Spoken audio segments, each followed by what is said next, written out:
नमस्कार साथियों, मेरे चैनल पर आपका स्वागत है। बहुत से साथी ऐसे होंगे जो मुझे फॉलो करते हैं, हर वीडियो देखते हैं। अभी कुछ समय से मैं सोच रहा था कि फेस कैम पे कुछ वीडियो बनाई जाए और कुछ ऐसे मुद्दे हैं, कुछ ऐसी बातें हैं जिनको सामने रखना चाहिए, जिनको लाना चाहिए, जो रखने लायक हैं। गांव की मैं स्पेशली बात करूंगा। मैं गांव में ही रहता हूं और इधर उधर आना जाना यात्राएं होती रहती हैं दूसरे राज्यों में, शहरों में। और लेकिन जो स्थायी निवास है वो मैं गांव में ही हूँ और मैंने गांव में ही रहना पसंद किया है। तो जब पढ़ाई करने के बाद जब स्थायी रूप से मैं गांव में रहने लगा और मुझे मौका मिला गांव को समझने का, देखने का, जब मैंने धर्मपाल जी को पढ़ा और रविंद्र शर्मा गुरु जी को पढ़ा और भारतीय जितने लोग हैं उनको समझने की कोशिश की और भारतीय समाज को मैंने समझने की कोशिश की, तो मेरे देखने में ये आया कि अभी तक मैं गाँव को नहीं समझता हूँ। मैं रहता आया था वहाँ पे। गाँव के लोगों की मान्यताएं क्या हैं, वो एक दूसरे को देखते किस तरीके से हैं, वो एक दूसरे को समझते किस ढंग से हैं, सामाजिक काम कैसे करते हैं, धार्मिक अनुष्ठान कैसे करते हैं, न्याय को देखने का उनका क्या तरीका है, इस तरीके की तमाम बातें हैं। खेती बाड़ी कैसे करते हैं, जंगलों को कैसे देखते हैं, पानी को किस तरीके से देखते हैं। बहुत छोटे छोटे मुद्दे हैं जो हमारे रोज़मर्रा के जीवन से जुड़े हैं और जो वास्तव में हमारे जीवन को आगे बढ़ाने के लिए बहुत इम्पॉर्टेंट भी हैं, महत्वपूर्ण भी हैं।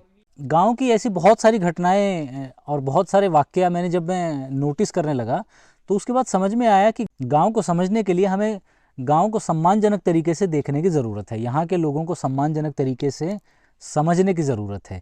एक ऐसी ही घटना हुई जब हमारे हमारे गांव में तो खैर नहीं है ये घटना, खैर पर इससे मिलती जुलती, इससे रिलेटेड घटना भी है, वो उसका भी जिक्र करेंगे।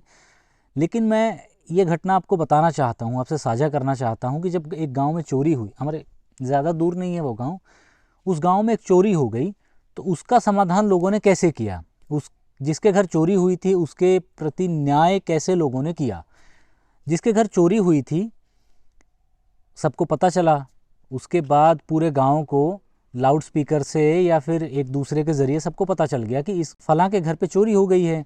उसके बाद सब लोग क्या करते हैं कि सुबह से लेकर के शाम तक हर कोई, हर परिवार अपने घर से एक राख का तसला उसके घर के सामने डाल के जाता है और पूरे दिन भर ये क्रम चलता रहता है। और चोर को भी इस ज़रिए से, इस तरीके से मौका दिया जाता है कि जो उसने चोरी की है उसके प्रायश्चित के लिए या उसके दंड स्वरूप सिर्फ इतना ही किया जाता है कि बता दिया जाता है, सबको ही बताया जाता है और चोर को भी ये मालूम हो ही जाता है, अगर वो चोर उस गांव का है तो, कि अगर आप इसका प्रायश्चित करना चाहते हैं या दंडित समाज को, या समाज किस तरीके से दंडित करता है, वो यही था कि सब लोग अपना राख का तसला डालते हैं उस घर के सामने और शाम को जिसके घर चोरी हुई है वो उस राख को छान लेता है और शाम में उसको वो चीज़ प्राप्त हो जाती है।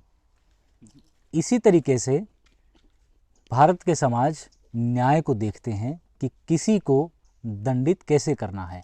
इसमें देखिए मुख्य बात और इम्पॉर्टेंट मुझे ये बात लगती है कि कहीं भी किसी भी रूप में व्यक्ति को या इंसान को भौतिक रूप से दंडित नहीं किया गया है या शारीरिक रूप से उसे दंडित नहीं किया गया है, क्योंकि चोरी का जो भाव एक आता है वो हमारे अंतर्मन में, अंतरात्मा में कहीं निहित होता है।